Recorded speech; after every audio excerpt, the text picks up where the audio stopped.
para ibu dan bapak, para suster, bruder, frater, kaum muda, remaja dan anak-anak yang terkasih.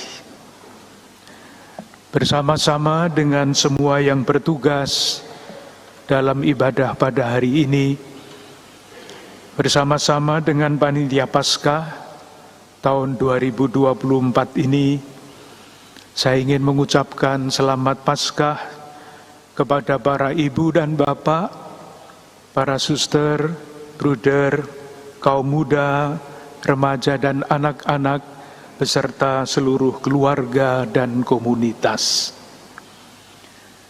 Semoga dengan mengikuti perayaan Paskah ini, hidup kita terus diperbaharui, sehingga kita terus bertumbuh menjadi manusia-manusia Paskah. Dan semoga masa Paskah yang akan berlangsung sampai dengan hari Pentakosta nanti memberikan kepada kita kesempatan yang memadai untuk menimba kekayaan Paskah dan membuat hidup kita semakin bermakna. Saudari-saudaraku yang terkasih, kombinasi pesan-pesan utama yang disampaikan kepada kita lewat pilihan-pilihan bacaan kitab suci pada hari ini sangat membantu kita untuk memaknai dan menghayati hari raya Paskah. Buah pertama dan utama dari kebangkitan Kristus digambarkan dengan sangat jelas, dialami oleh murid yang lain, yang kita semua tahu adalah Yohanes, yang dikatakan lebih dulu sampai ke kubur.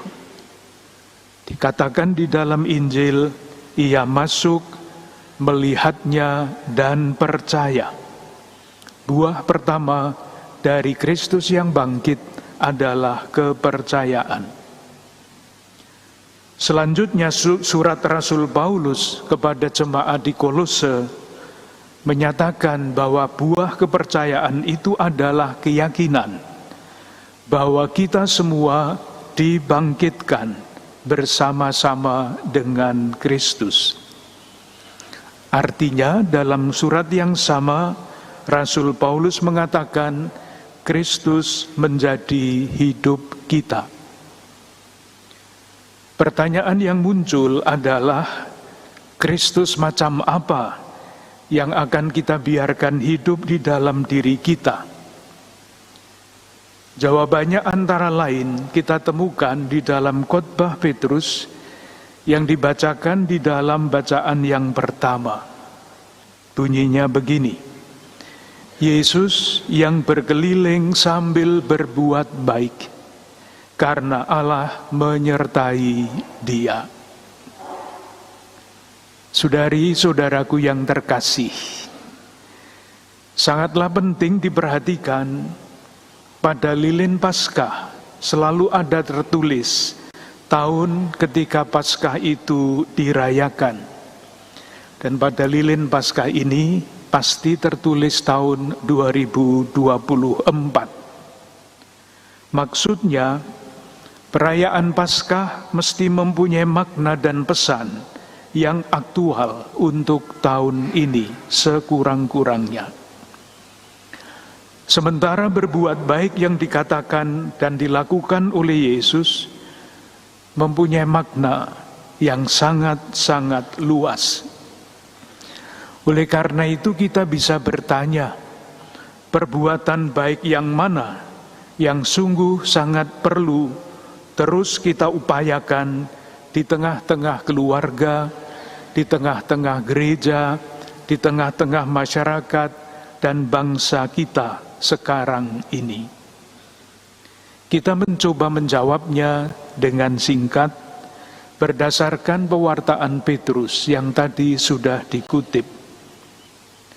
Yesus berkeliling sambil berbuat baik karena Allah menyertai dia. Allah yang menyertai Yesus adalah Allah yang membawa umat Allah perjanjian lama keluar dari tanah perbudakan dan dipimpin menuju tanah terjanji. Allah yang membebaskan umatnya dari perbudakan dan menjadikan mereka bangsa yang merdeka, hidup dalam damai dan sejahtera. Dialah Allah yang karyanya dikisahkan di dalam kitab Keluaran yang menjadi bacaan wajib dalam upacara malam Paskah. Paskah perjanjian lama disempurnakan oleh Yesus, Sang Anak Domba Paskah, yang membebaskan kita dari perbudakan dosa dan menjadikan kita anak-anak Allah yang merdeka. Saudari-saudaraku yang terkasih, pertanyaan selanjutnya yang muncul adalah ini: bagaimana kita menjadikan Paskah yang kita rayakan tahun ini bermakna bagi kehidupan pribadi kita maupun masyarakat kita? Pada hari-hari ini, di tahun 2024 ini, kita membaca, mendengar, dan melihat di media massa berbagai macam berita mengenai perbudakan dalam arti yang seluas-luasnya yang terjadi di negara kita. Saya sebut yang paling banyak diberitakan hari-hari ini: tindak pidana perdagangan orang yang korbannya tidak sedikit. Kejahatan korupsi, tindak pidana pencucian uang yang berlangsung lama dan di dalam angka yang sangat sulit kita bayangkan. Kerusakan lingkungan yang menyebabkan berbagai macam bencana, baik bencana alam maupun bencana yang disebabkan oleh manusia. Tidak sulit disimpulkan bahwa hulu dan hilir semua tindakan ini adalah keserakahan dalam berbagai macam bentuknya. Dalam semua wilayah kehidupan, keserakahan di dalam sistem budaya, keserakahan di dalam sistem ekonomi, keserakahan di dalam bidang politik, dan di dalam sistem-sistem masyarakat pada umumnya. Semuanya itu memperbudak orang secara fisik, mental, spiritual, dan komunal. Keserakahan seperti ini dapat dengan mudah mengubah watak manusia. Dan kita semua tahu pada waktunya akan merusak bukan hanya kehidupan pribadi, tetapi juga kehidupan bersama.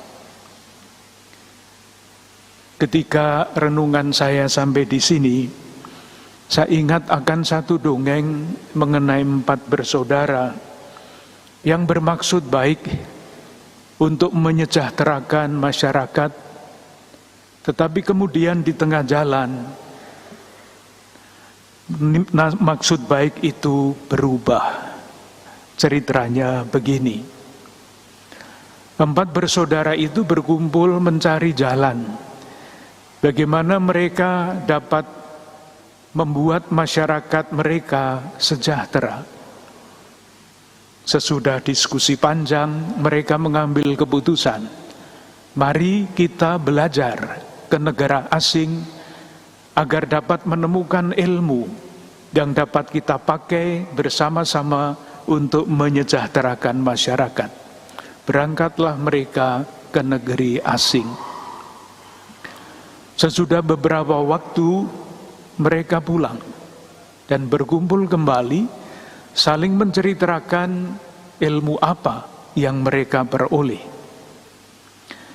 Yang bungsu bercerita begini: saya menimba ilmu yang ajaib. Kalau kepada saya kau berikan sepotong tulang, apapun tulang itu, saya akan mampu membangun kerangka makhluk yang tulangnya kamu berikan kepada saya itu. Kakaknya tidak mau kalah. Dia mengatakan, ilmu saya lebih hebat. Kalau betul yang kau katakan, saya akan melengkapi kerangka itu dengan dagingnya. Kakaknya tidak mau kalah lagi. Dia mengatakan, kalau betul apa yang kalian katakan, saya akan melengkapi semua yang kurang di dalam makhluk itu. Yang sulung merasa diri paling hebat berkata begini, ilmumu tidak apa-apa. Kalau betul yang kalian katakan, saya bisa menghidupkan makhluk itu. Akhirnya sesudah berdebat lama, keempat bersaudara itu berkata begini, mari kita buktikan. Mereka pergi ke hutan dan menemukan sepotong tulang kecil. Tulang kecil itu diberikan kepada si bungsu. Ini tulangnya, coba kau buktikan ilmumu. Dan betul, si bungsu itu mampu membangun satu kerangka makhluk dari tulang kecil itu. Dan kerangkanya itu besar. Kakaknya tidak mau kalah. Makhluk itu dilengkapi dengan daging. Kakaknya lagi tidak mau kalah. Ia lengkapi semua yang kurang. Kulitnya. Ternyata warnanya loreng-loreng. Dilengkapi giginya. Ternyata yang keluar taring. Dan begitu semuanya siap menjadi makhluk yang besar. Yang sulung sudah kepalang tanggung, tidak mau kalah. Dia harus menjadi yang paling hebat karena dia anak sulung. Maka dia berkata, hiduplah hai makhluk. Dan betul, makhluk itu hidup. Dan menjadi seekor harimau. Tetapi bukan harimau yang kenyang, melainkan harimau yang lapar. Maka mengaumlah harimau itu, diterkamlah keempat bersaudara itu satu persatu. Dongengnya selesai. Ceritanya jelas, ilustrasi yang sangat sederhana. Saya temukan dongeng ini tidak di dalam kumpulan dongeng untuk anak-anak menjelang tidur, ketakutan nanti. Tetapi di dalam buku yang mencoba menganalisa kehidupan bangsa manusia sekarang ini, yang hukumnya adalah persaingan bebas. Dan akhirnya semuanya selesai. Keserakahan yang mengubah maksud baik untuk menyejahterakan masyarakat. Tetapi ketika sampai waktunya, bukan maksud baik yang tertinggal, melainkan keinginan untuk menjadi yang paling hebat di antara keempat bersaudara tadi. Saudari-saudaraku yang terkasih, kita bersyukur kepada Tuhan, kita umat Katolik Keuskupan Agung Jakarta, dalam bimbingan Roh Kudus dan di dalam penegasan bersama, menemukan jalan agar kita tidak hanya merayakan Paskah, tetapi juga menjadi manusia Paskah yang selalu diperbaharui. Kita yakin bersama Kristus yang bangkit, kita dapat dan mampu membebaskan diri dari berbagai macam perbudakan dan bertumbuh menjadi anak-anak Allah yang merdeka dengan memahami dan mewujudkan ajaran sosial gereja dengan 5 ajaran pokoknya. Hormat terhadap martabat manusia sudah kita dalami pada tahun 2022. Ikut bertanggung jawab mengusahakan kebaikan bersama, kita dalami tahun yang lalu. Merawat dan mengembangkan semangat solidaritas dan subsidiaritas. Semua gereja di Keuskupan Agung Jakarta ada tulisan seperti itu. solidaritas, subsidiaritas, semakin mengasihi, semakin peduli, semakin bersaksi. Tahun depan kita ingin mendalami salah satu ajaran sosial gereja yang lain, yaitu memberi perhatian lebih kepada saudari-saudara kita yang kurang beruntung. Dan tahun berikutnya tanggung jawab kita untuk menjaga kelestarian alam ciptaan. Kelima pokok ajaran sosial gereja itu tidak bisa dipisah-pisahkan, tetapi bisa dibeda-bedakan. Pada tahun ini, kita ingin bertumbuh menjadi manusia Paskah dengan membatinkan dan melaksanakan prinsip solidaritas dan subsidiaritas. Marilah kita saling mendoakan agar dengan merayakan Paskah, kita terus bertumbuh menjadi manusia-manusia Paskah, membiarkan diri kita dibebaskan dari berbagai macam bentuk perbudakan dosa, dan pada gilirannya kita, khususnya pada tahun ini, umat Keuskupan Agung Jakarta berusaha mengalirkan semangat solidaritas dan subsidiaritas tanpa mengesampingkan nilai-nilai yang lain. Semoga penyertaan yang dijanjikan oleh Kristus yang bangkit terus mendorong kita untuk tanpa lelah berbuat baik demi kemuliaan Tuhan dan kebaikan bersama.